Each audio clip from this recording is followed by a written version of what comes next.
안녕하세요. 오늘도 사연 살롱을 찾아주셔서 감사합니다. 저는 얼마 전 제 가장 아픈 상처를 이용해 제 인생을 통째로 삼키려고 했던 괴물 같은 인간을 물리친 사람입니다. 세상에는 정말 다양한 사람들이 있다지만 일반적인 상식을 훌쩍 뛰어넘는 악마 같은 인간을 실제로 겪어본 적은 처음이었네요.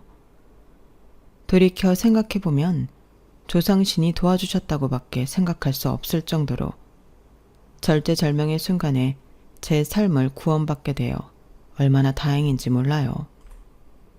그 일을 통해 저는 스스로의 마음을 잘 돌보고 항상 그 순간을 감사하는 마음으로 앞으로의 인생을 살아야겠다는 다짐을 한답니다. 제 소개를 먼저 하자면 저는 심리센터에서 아픔을 가지고 오는 청소년들과 상담을 해주는 사람이에요. 제가 이 일을 하게 된 데에는 남모를 사연이 있었는데요. 원래 저는 평범한 부모님과 3살 터울의 오빠가 있는 집에 막내딸로 자랐어요. 오빠는 가끔 서로 생존이나 확인할 뿐 별 다른 말은 안 하는 요즘 말로는 현실남매 그 자체랍니다. 대학을 졸업한 이후 혼자 사는 저는 새벽이라는 이름의 고양이를 키우고 있어요. 이름을 새벽이라고 지은 이유는 파란색 눈과 회색 털이 너무 예뻐서 그 이름과 잘 어울렸기 때문입니다. 일 때문에 바쁘더라도 한 달에 한 번은 가족들과 만나 식사를 하고 금요일 저녁이면 자주 직장 동료들과 불금을 즐기곤 하고요. 별다른 약속이 없으면 집에서 새벽이와 함께 영화를 즐기는 그런 평범한 생활을 하고 있어요. 새벽이가 다른 고양이들과 다르게 애교가 많고 얌전한 개냥이라 저에게는 둘도 없는 친구죠. 이런 저에게 조금 특이하다면 특이한 점이 하나 있는데 제가 연애를 잘 못했다는 것이에요. 대학교 때 동아리 선배를 3개월 사귀어봤던 거 말고는 남자를 만나본 적이 없었죠. 왜냐하면 저에게는 새로운 사람을 만나는 것이 큰 스트레스이기 때문입니다. 세상에 낯을 가리는 사람은 많지만 저는 그중 유난스럽게도 새로운 만남을 버거워하는 편인데요. 그 이유는 제가 고등학교 때 심한 학교 폭력을 당했었기 때문이에요. 그때 일로 저는 고등학교를 자퇴하고 검정고시를 봐서 대학을 갈 수밖에 없었죠. 그리고 대학을 가서도 제 또래의 아이들을 만날 때마다 극도로 긴장하느라 제대로 동기들과 친해질 수도 없었어요. 그런 저를 돕기 위해 저희 부모님은 거액의 돈을 지불하면서까지 꾸준히 상담 치료를 받게 도와주셨어요. 저희 가족이 부유하지도 않고 그저 평범한 가정이었는데도요. 덕분에 저는 20대 중반이 넘어갈 때쯤 사회생활하는데 무리 가지 않은 정도로 상태가 좋아질 수 있었답니다. 그로 인해 제가 어렸을 때부터 꿈꿔왔던 상담 치료사가 될 수 있었고요. 저는 항상 과거의 저와 같은 아픔을 가진 친구들을 돕는 일을 하고 싶었거든요. 이렇듯 정상적인 사회인이 되는 것도 저에겐 상당히 오랜 시간과 노력이 들었기 때문에 연애까지 챙길 수가 없었던 거예요. 여전히 저는 그래야만 하는 상황이 아닌 이상 새로운 사람을 만나는 걸 선호하진 않았거든요. 30이 가까워져 갈수록 저는 제 인생에 결혼은 없는 거구나 하고 포기한 채로 살았어요. 그나마 직장 동료들과 잘 지내는 걸 다행으로 여기면서요. 그러다가 한 남자를 만나게 되었던 겁니다. 그 사람은 저희 센터 내 경비 업무 및 CCTV와 같은 보안 기기들을 관리하는 보안업체 직원이었는데요. 늘 저와 마주칠 때마다 인사를 하던 사람이었어요. 항상 먼저 눈을 마주치면서 인사하니 자연스럽게 안면이 트이게 되었고 그렇게 수개월이 지난 뒤에는 조금씩 안부도 묻고 대화도 하게 되면서 친해지게 되었죠. 그 모든 과정이 굉장히 천천히 진행됐기 때문에 새로운 인연을 잘 못 만드는 저도 자연스럽게 그 사람에 대해 알아갈 수 있었어요.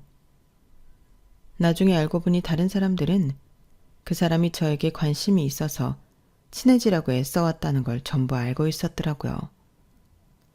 제가 남자친구가 생겼다고 했을 때 직장 동료들은 하나도 놀라지 않고 오히려 왜 그렇게 오래 걸렸냐는 반응들 뿐이었죠. 드디어 사겨? 아, 오래도 걸렸다.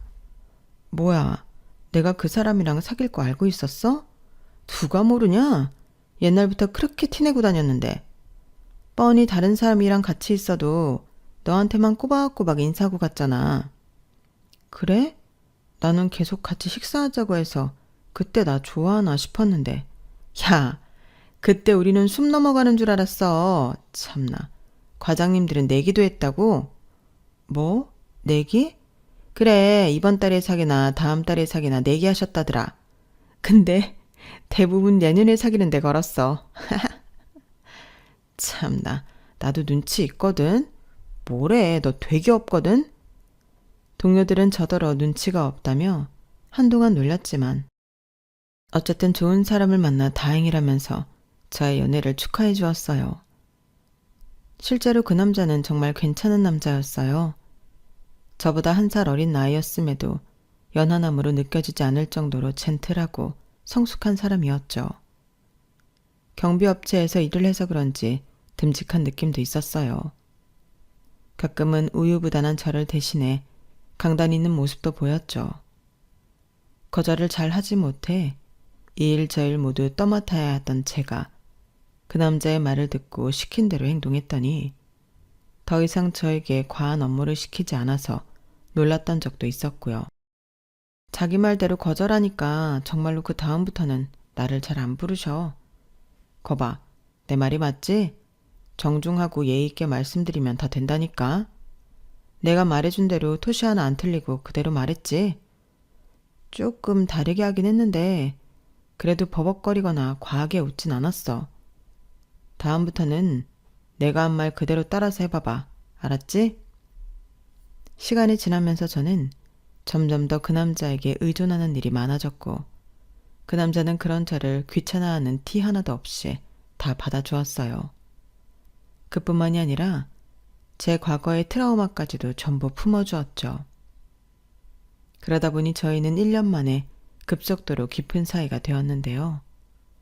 제가 알지도 못하는 사이 어느새 그 남자는 하나부터 10까지 제 생활 전부를 진두지휘하고 있었어요. 집에 도착했지? 오늘은 밀가루 먹지 말고 집밥 먹어. 쌀 주문한 거 아직 안 왔는데 밀가루 말고 한식으로 배달시켜 먹을게. 그러게 미리미리 시켜놨어야지. 내가 그런 것들은 떨어지지 않게 늘 미리 준비하라고 했잖아. 알았어, 미안해. 그럼 어떻게 해? 마트에 가서 작은 사이즈라도 얼른 사와. 오늘은 꼭 밥 해 먹어. 알았지? 왜 그렇게까지 해야 돼? 오늘만 배달시켜 먹고 다음엔 집에서 밥 해 먹을게. 내가 시키는 대로 하라고. 넌 내가 왜 그렇게 게을러? 평생 그렇게 살 거야? 평소 잘 지내다가도 어쩌다 한 번씩 제가 그 남자가 하라는 대로 하지 않을 때면 저희는 크게 싸우게 되었고요. 그 남자는 오히려 큰일에는 화를 거의 내지 않았고 작고 일상적인 부분에서 갑자기 크게 화를 내는 경우가 잦았거든요. 처음에는 그 남자의 그런 모습에 놀라기도 하고 상처를 받기도 했어요. 그래서 저도 질세라 언성을 높이면서 싸우곤 했었죠. 하지만 그 남자가 저에게 요구하는 행동은 생활비를 고정하라거나 몸에 나쁜 음식을 먹지 말고 주기적으로 운동을 하라는 등 항상 저를 위해주는 내용들 뿐이었어요. 저도 그걸 알았기 때문에 종국에 사과를 하게 되는 쪽은 언제나 저였죠. 제가 사과하면 그 남자는 언제나 곧바로 화를 풀면서 자신의 의도를 강조했어요. 내가 다 너 잘 되라고 얘기한 거란 말이야. 어? 내가 너한테 시키는 일 중에 나 잘 되라고 말하는 게 하나라도 있어? 유미쌤이랑 거리 두라고 했던 것도 결국 내 말 안 들었으면 큰일 날 뻔했잖아. 내가 한 말들 나중에 보면 다 옳은 말들 뿐이었잖아. 안 그래? 그 남자가 그렇게 말할 때마다 저는 할 말이 없었죠. 정말로 그 남자의 말이 다 맞다고 생각했기 때문이에요. 심지어 제가 키우는 고양이 새벽이 정기검진 날짜를 그 남자가 시킨 대로 앞당겨 갔다가 하마터면 큰 병이 날 뻔한 걸 초기에 잡을 수도 있었으니까요. 그렇게 저는 그 남자와의 연애를 이어갔고 약 2년간의 연애 끝에 저희는 결혼을 약속하게 되었답니다. 그 남자는 한강이 훤히 내려다 보이는 호텔방에서 장미꽃잎을 깔아놓고 저에게 로맨틱한 프로포즈를 해주었어요. 정화야, 내가 앞으로 평생 너 안 아프게 지켜줄게. 나랑 결혼해 줄래? 장미꽃 너무 예쁘다. 고마워. 앞으로의 삶에서 나랑 있기만 하면 늘 행복할 거야. 내가 약속할게. 프로포즈 받아줘서 너무 고마워. 아니야, 내가 고맙지. 케이크도 너무 예쁘다. 이렇게 멋진 프로포즈 해줘서 고마워. 저는 기쁜 마음으로 직장 동료들에게 결혼 소식을 알렸는데요. 항상 친하게 지내는 또래 동료들이 5명 있었는데 그중 아무도 결혼을 약속했다는 제 말에 진심으로 기뻐하지 않는 겁니다. 다들 어색한 웃음만 보이며 서로 눈치만 보더라고요. 그 반응에 저도 당황했고 내심 충격이었죠. 5명의 동료들은 머뭇거리다가 곧이어 한 명이 결심한 듯 저에게 입을 열었어요. 저와 특히 친하게 지냈던 지혜라는 친구였죠. 사실 사귄 지 그렇게까지 오래되지 않아서 결혼 얘기가 나올 줄은 몰랐어. 우리가 그동안 생각했던 건데 네 남자친구가 너를 좀 너무 조종하려고 하는 것 같아서 걱정 많이 했었거든. 기분 나쁘게 듣지 말았으면 좋겠어. 우리는 너를 정말 위하는 마음으로 말 꺼내는 거야. 아직 얘기만 오고 간 상황이라면 결혼은 좀 신중하게 생각했으면 해서. 좀 당황스럽네. 2년 넘게 만나면서 남자친구가 그런 사람이었으면 내가 진작에 알았을 거야. 내가 상담 치료사인데 그걸 모르겠어? 너희가 봤을 때는 그래 보였을지라도 둘이 있을 땐 안 그래. 물론 그분이 전형적인 세뇌를 하려고 하진 않았겠지만 옆에서 우리가 볼 땐 네가 남자친구한테 너무 휘둘리는 게 보여서 그래. 건강한 연인 사이면 이렇게까지 하진 않을 텐데 생각했던 적이 여러 번 있었어. 너 지난 여름에도 남자친구가 시켰다고 매일같이 걸어서 출퇴근했다며. 날이 그렇게 더웠는데. 그건 내가 살 빼고 싶다고 그러니까 남자친구가 추천을 해준 거지. 내가 버젓이 카드 찍고 버스 탈 수 있는데 남이 시켰다는 이유만으로 걸어 다녔겠어? 나도 다이어트 하고 싶은 의지가 있으니까 내가 선택한 거잖아. 그래, 우리가 오해했나 보다. 미안해. 아까 얘기했다시피 우리는 네가 행복하길 바래서 말을 꺼내본 것뿐이야. 기분 상했다면 미안해. 마음은 고마워. 그런데 내 남자친구는 내가 더 잘 알아. 남자친구야 너희한테 남이니까 못 믿었더라도 내가 그럴 사람이 아니라는 걸 좀 믿어줬으면 해. 그럼 다행이고 결혼 축하해. 진심이야. 지혜는 저에게 진심으로 축하의 말을 건넸고 다른 동료들도 마찬가지였어요. 하지만 어색한 분위기는 좀처럼 사라지지 않았죠. 동료이자 또래 친구들인 그들이 그렇게 생각한다고 하니 저도 지난 연애를 곰곰이 생각해 보았어요. 하지만 당시엔 아무리 생각해봐도 동료들이 너무 오버한 것 같다는 생각뿐이었죠. 앞으로 제가 주도적으로 결혼 준비도 하고 결혼 이후에도 예비 신랑과 잘 사는 모습을 보여주면 동료들도 마음이 달라질 거라고 생각하고 그 일은 그냥 넘어가기로 했어요. 그리고 주변에 좋은 모습을 보여주기 위해서 열심히 결혼 준비를 해나가기 시작했죠. 남들이 의뢰 그렇듯 저희의 결혼 준비 역시 마냥 평탄하게 흘러가지만 않았어요. 그런데 다른 커플이랑은 좀 달랐던 게 남들은 보통 예비 신부가 이것저것 열심히 준비하면 예비 신랑이 수동적으로 따라오기만 해서 싸움이 일어난다고 하잖아요. 저희 예비 신랑은 전혀 반대였어요. 수동적이긴커녕 누구보다도 적극적이었고 덕분에 서로 의견이 자꾸만 부딪혔죠. 결혼식은 웬만하면 작은 규모로 진행했으면 좋겠어. 굳이 결혼식 하루를 위해서 큰 돈을 들일 필요가 있어?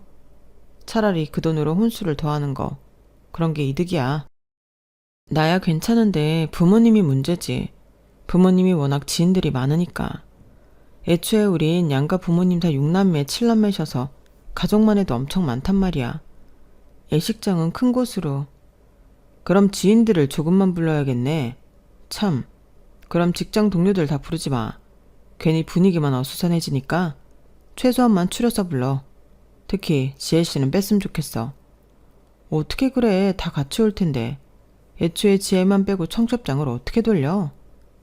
당신이 기분 안 나쁘게 잘 말하면 되지. 그걸 못해? 저는 직장 동료인 지혜를 부르느냐 마냐로 예비신랑이랑 2주 동안이나 말싸움을 했어요. 하필이면 저에게 결혼을 다시 생각해보라고 얘기했던 지혜를 콕 집어서 싫다고 하니 저도 마음이 흔들린 건 사실이었어요. 하지만 사회생활 하는데 어떻게 한 병만 빼고 부를 수가 있나요?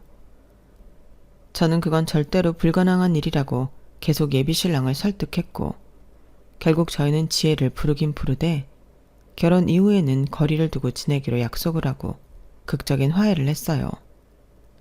그러나 그 이후로도 뷔페 음식을 한식으로 하냐 양식으로 하냐로 또 싸우고 비즈가 있는 드레스로 하냐 없는 걸로 하냐로 또 싸웠죠. 첫 번째 싸움을 제 뜻대로 지혜를 부리기로 해서인지 그 이후로는 싸움이 의미가 없었을 정도로 예비신랑의 뜻대로 전부 진행이 되었네요. 그렇게 정신없이 지내다 보니 어느새 결혼식을 딱 3개월쯤 남기고 있었어요. 이제 싸울 건 다 싸운 뒤였고 결정해야 하는 것도 얼추 다 결정한 상황이라 어서 식만 빨리 올리고 끝나길 바라는 중이었죠. 더 이상 싸울 게 없어서인지 예비 신랑과의 관계도 더없이 좋았고 곧 이 사람과 부부가 된다는 게 설레기도 했어요. 같이 살 신혼집 계약도 이미 다 끝낸 상태였고요. 사실상 거의 결혼식이 끝나자마자 이사를 가야 했기 때문에 시간적 여유가 있을 때 처분해야 할 짐은 미리 정리하는 게 좋을 것 같아 자취하던 집의 짐을 정리하고 있는데 그간 구체적으로 이야기하지 않았던 주제가 화두에 오른 거예요. 바로 자녀 문제였죠. 이렇게 부피 많이 차지하고 버리기 뭐한 건 당장은 작은 방에 그냥 쌓아두면 될 것 같아. 그리고 나서 차근히 정리하든가 아님 그냥 거길 창고처럼 써도 될 것 같고. 작은 방? 거기 애기 방으로 써야 하는 거 아니야? 창고처럼 쓸 수는 없지. 애 키우려고? 당장은 우리 두 사람 감당하기도 힘든데 벌써 애 생각을 하게? 우리가 그동안 자녀 계획에 대해선 한 번도 얘기를 안 했네. 다다음 달이면 결혼하는데. 나는 가지려면 빨리 가지는 게 좋을 것 같은데 원래 한 살이라도 젊을 때 나야 덜 고생한데 나도 나이도 있고 그래서 자기야 무조건 빨리 가진다고 좋은 게 아니야. 우리가 먼저 애를 키울 만한 사람이 되어야 애를 가지지. 그렇게 무책임하게 무조건 빨리 가져야 하니까 애를 가지는 사람이 어딨어? 우리 둘이 합치면 월 600만 원 가까이 버는데 왜 조건이 안 돼? 충분히 할 수 있어. 임신이 되면 그때 육아 교육도 받으면 되고. 정서적인 여유를 말하는 거잖아. 솔직히 자기가 아직은 책임감이 부족한 편이잖아. 내가? 내가 왜 책임감이 없어? 우리 새벽이도 잘 키우고 있잖아. 이거 봐. 고양이 키우는 거랑 사람 키우는 거랑 같아?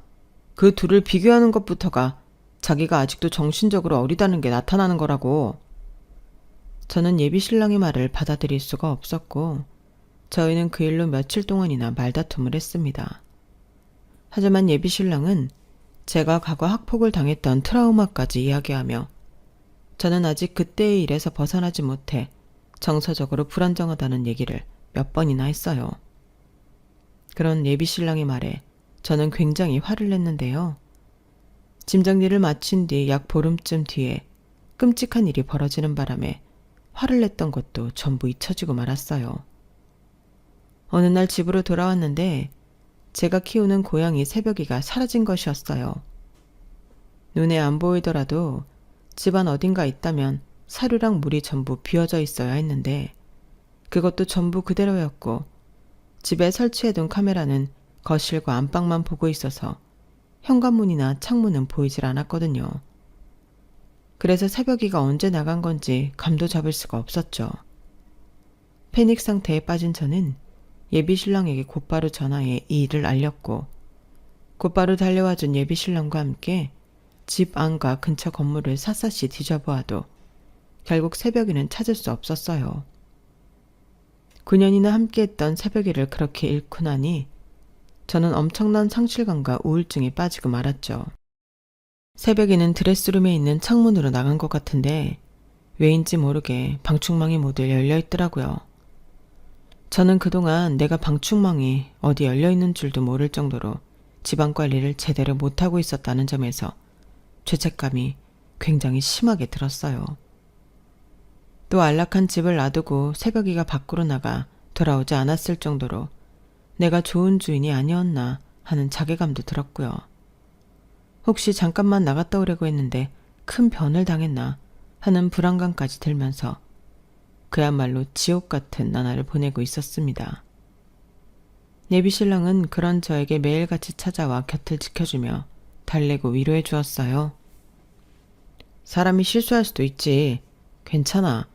이제 더 생각하지 마. 이미 지나간 일은 어쩔 수 없잖아. 애가 사라진 것도 아닌데. 내가 자취 시작할 때 제일 먼저 생긴 친구가 새벽이었단 말이야. 다 내 잘못이야. 내가 요즘 결혼식 준비하느라 너무 정신이 없어서 이런 정신으로 애는 어떻게 키우지? 애는 말고 다른 고양이를 키우면 되지. 신혼집으로 이사하면 그때 다른 고양이를 분양받자. 다음 고양이한테는 더 잘해줄 수 있을 거야. 자기 말이 맞아. 나는 너무 책임감이 없어. 애를 먼저 안 가진 게 너무 다행이야. 괜찮아. 이 다음 고양이 키울 때는 내가 잘 도와줄게. 예비 신랑의 극진한 위로 덕에 저는 그나마 일상을 조금씩 되찾을 수가 있었죠. 소식을 들은 회사 동료의 진심 어린 위로도 큰 힘이 되었고요. 근데 다들 저를 위로하는데 한 친구가 고개를 갸웃거리며 이런 질문을 하더라고요. 그런데 고양이가 방충망도 열 수가 있나? 구조가 발톱으로 찢어버렸다면 또 몰라. 그걸 고양이가 직접 열고 나갔다고? 아니면 내가 어떻게 하다가 실수로 열었을 수도 있지. 에이, 살면서 실수로라도 방충망 열고 사는 사람이 어딨냐? 고양이가 직접 연 거 아니면 설명이 안 되지. 제 말이 맞아. 정한 이 잘못은 절대 아닐 거야. 고양이가 직접 열 수도 있지 않을까? 요즘 인터넷에 올라오는 거 보면 고양이들이 막 이불 정리도 하고 도어랑 문도 열던데? 맞아, 그럴 거야. 고양이들 엄청 똑똑해. 전단지 같은 거 붙였어? 이미 방방곡곡 다 붙였지. 그런데 연락이 오는 사람이 없어. 너무 나쁘게만 생각하지 마. 어디선가 잘 살고 있을지도 모르지. 요즘은 막 길고양이한테 밥 주는 사람들도 많은데. 민영이 말이 맞아. 최대한 긍정적으로 생각하고 힘내. 곧 결혼하는데 기운 차려야지. 이제 한 달 남았잖아. 그 사이에 새벽이가 안 들어올까봐 걱정이야. 곧 내가 이사 가니까. 마음이 초조했지만 친구들의 말처럼 결혼식이 한 달밖에 안 남았으니 마냥 슬퍼하고 있을 수만은 없었죠. 저는 계속해서 이사 준비를 하고 결혼식 준비를 하면서 시간을 보냈어요. 결혼식이 코앞에 다가오니 또 이것저것 챙길 게 많더라고요. 축가를 불러주기로 한 지인과도 만남을 가지고 사회자도 정하고 예식 순서에 따른 이것저것을 준비해야 했거든요. 그러다 보니 어느덧 결혼식 날이 다가왔습니다. 저는 전날부터 심장이 쿵쾅거렸죠. 아예 전날부터 예비 신랑과 있다가 다음날 새벽부터 강남으로 이동해 헤어며 메이크업을 전부 받고 또 드레스를 입으러 가고 하루 종일 정신이 없었어요.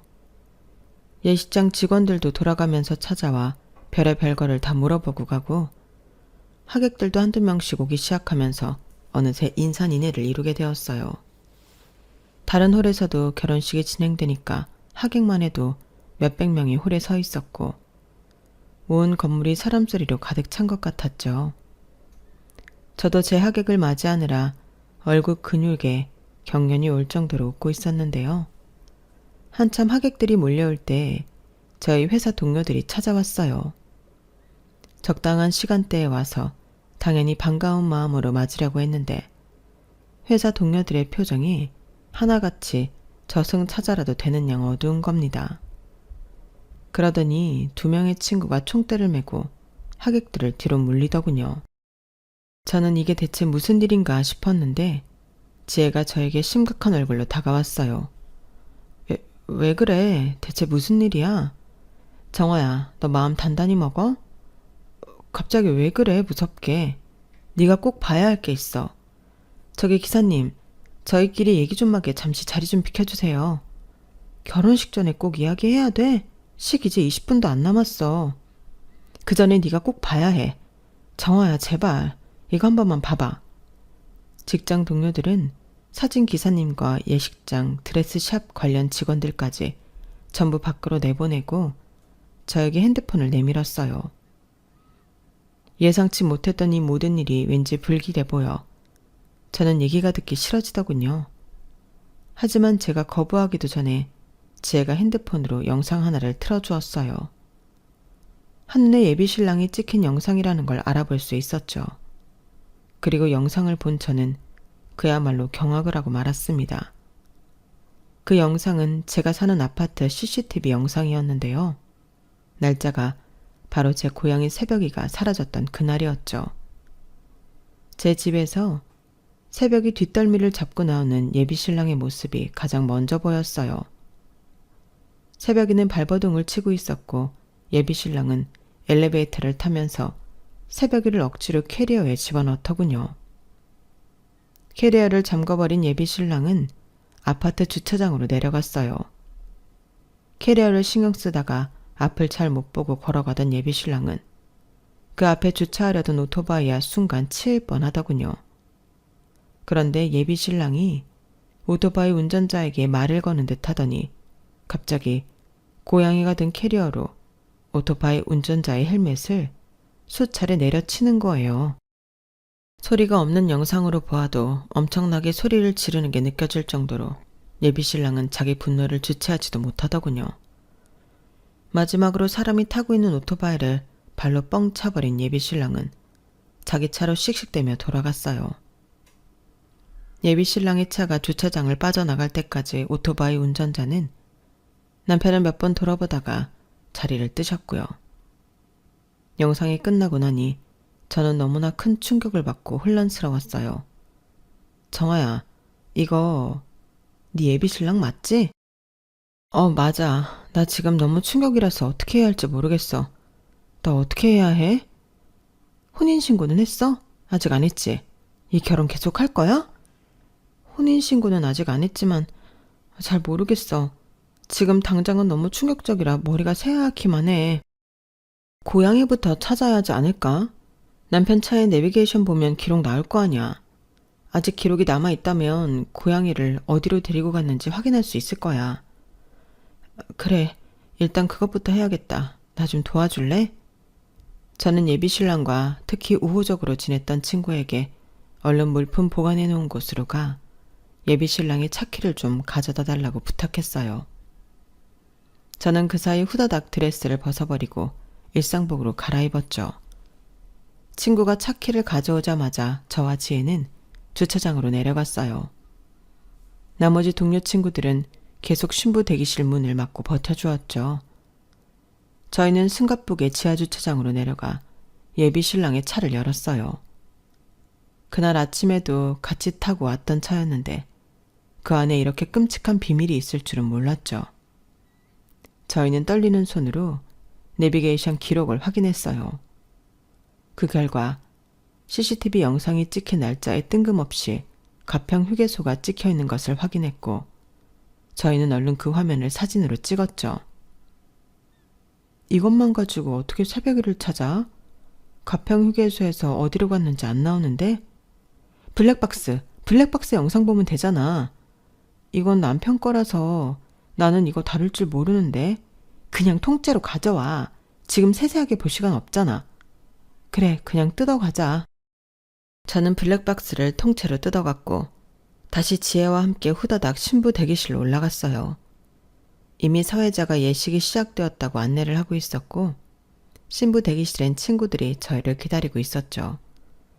그중 특히 기계를 잘 다루는 친구가 있었는데 블랙박스를 받아들더니 작은 카드 하나를 쏙 빼고는 이것만 있으면 영상을 볼 수 있으니 저에게 걱정 말라고 안심을 시켜줬어요. 저는 친구들에게 비장한 목소리로 부탁을 했습니다. 지금 당장 결혼을 뒤엎을 거니까 제가 올라가면 아까 그 아파트 CCTV 영상을 틀어달라고요. 친구들은 알겠다며 얼른 예식장 직원을 찾으러 달려갔고 잠시 후에 신부가 입장할 차례라는 속이 멘트가 들리기 시작했어요.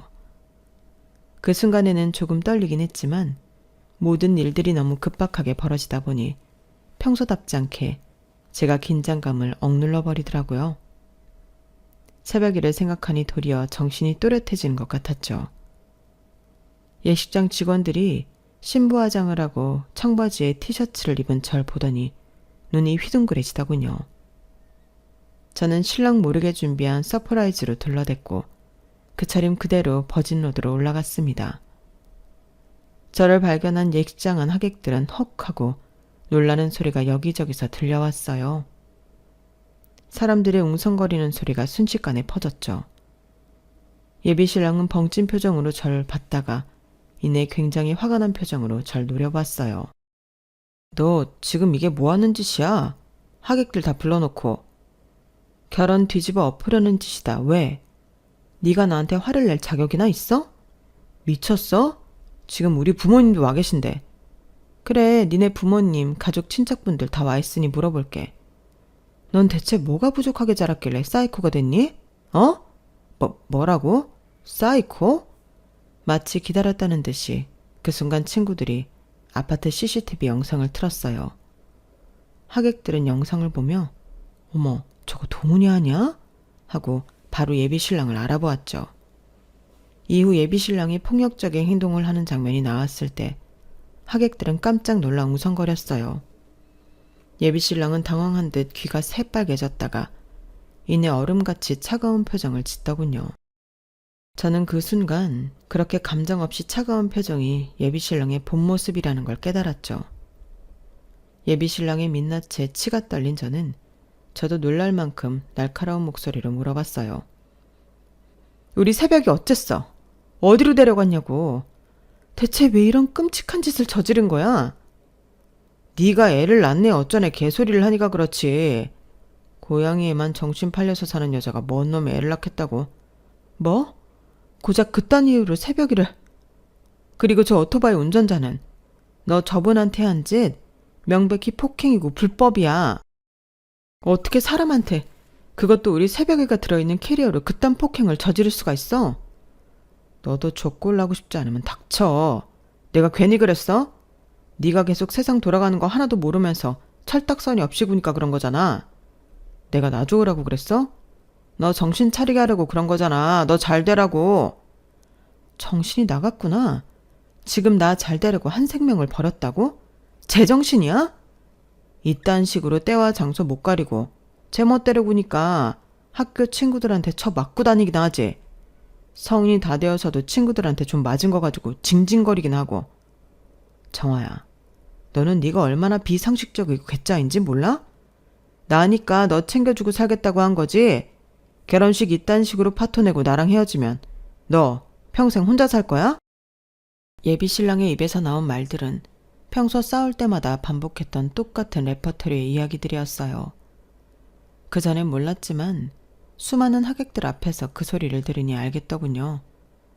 제 눈앞에 그 남자는 저를 사랑하는 사람도 아니고 정상적인 사람도 아닌 그냥 사이코 그 자체라는 걸요. 제가 그동안 그 남자에게 놀아났다는 사실을 뼈저리게 깨닫고 부들부들 떨며 한마디도 못하고 있자 그 미친놈은 자기 말이 먹힌다고 생각했는지 선을 넘는 소리를 짓거리기 시작하더군요. 네가 나랑 결혼했으면 그깟 고양이 내가 10마리도 더 사줄 수 있었어. 근데 네가 이렇게 일을 망친 거야. 어? 뇌가 있으면 생각이라는 걸 좀 하라고. 상식적으로 무슨 일을 알게 되었던 결혼식장에서 너처럼 깽판 치는 사람이 어디 있냐? 여기 예식장 비용부터 해가지고 오늘 결혼식에 들었던 비용 전부 다 네가 계산해. 알겠어? 우리 쪽 하객들한테 일일이 찾아가서 사과드리고 너희 부모님도 같이 사과드리라고 해. 특히 우리 부모님한테 말이야. 딸 자식 교육 잘못 시켰으면 부모도 책임을 져야지. 저희 부모님까지 들먹이는 그 인간한테 저는 손에 들고 있던 빈 블랙박스를 있는 힘껏 집어 던졌어요. 놀랍게도 그 인간의 이마에 정통으로 내리꽂히더라고요. 마치 조상신이 각도를 조절해주기라도 했던 것처럼요. 그 인간이 화가 나 저에게 다가오려는데 그 뒤에서 누군가 날라와 그 인간을 발로 차버리더군요. 너무나 완벽한 날라차기였죠. 바로 제 친오빠였습니다. 이 미친 새끼가 어디 뚫린 입이라고 주둥이를 함부로 놀려. 오랫동안 주짓수를 배웠다던 오빠는 널브러진 예비 신랑 위로 올라타 그 사이코를 흠씬 두들겨 패주었어요. 하객들은 그 모습을 구경하는 사람도 있었고 더 이상 보지 않고 나가는 사람도 있었습니다. 아수라장이 된 상황에서 예비 남편만 고통스럽게 비명을 질렀고 저는 얼른 저희 부모님을 모시고 차로 데려다 드렸어요. 평소 서로 교류도 많이 없는 친오빠이지만 그래도 이런 절제절명의 순간에는 가족만한 존재가 없더군요.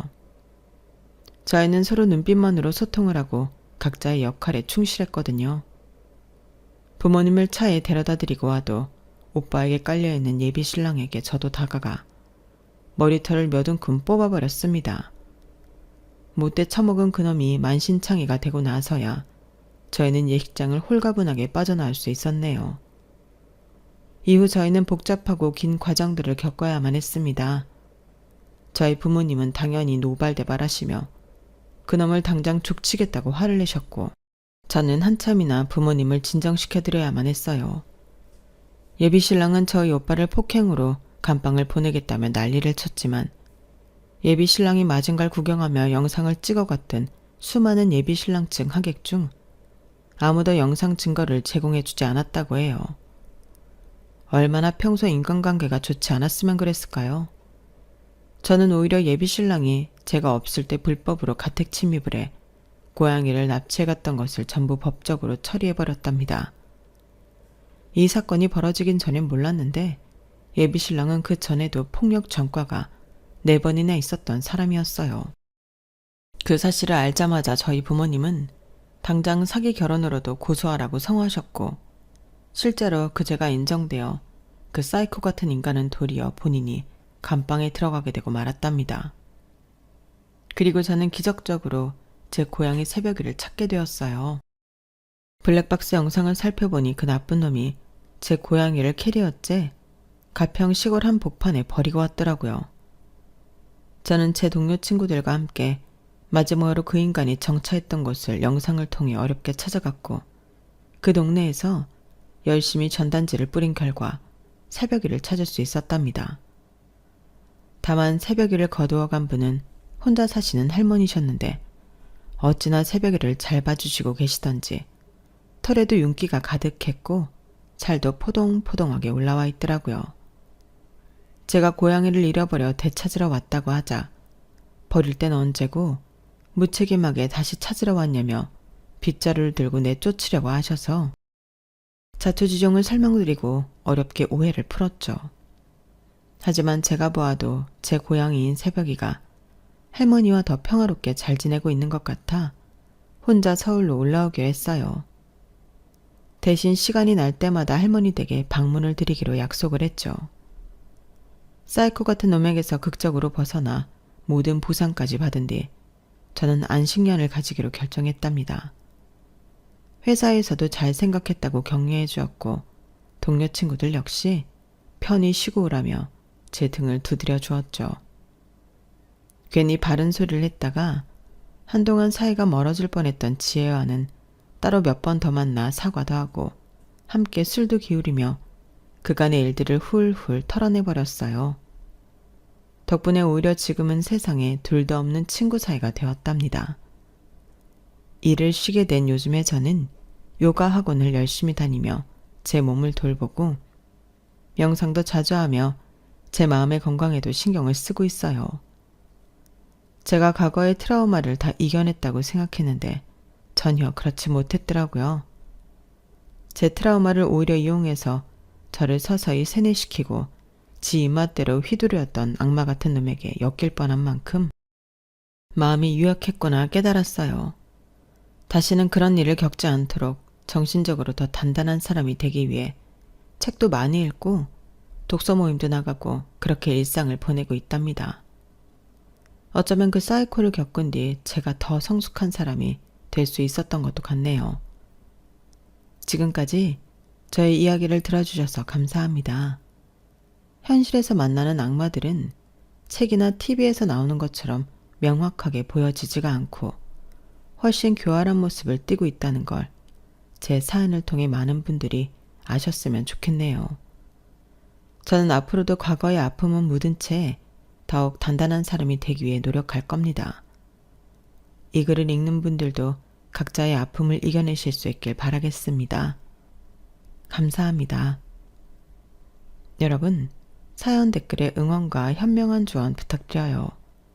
좋아요와 구독은 저에게 큰 힘이 됩니다. 오늘도 좋은 일 가득하세요.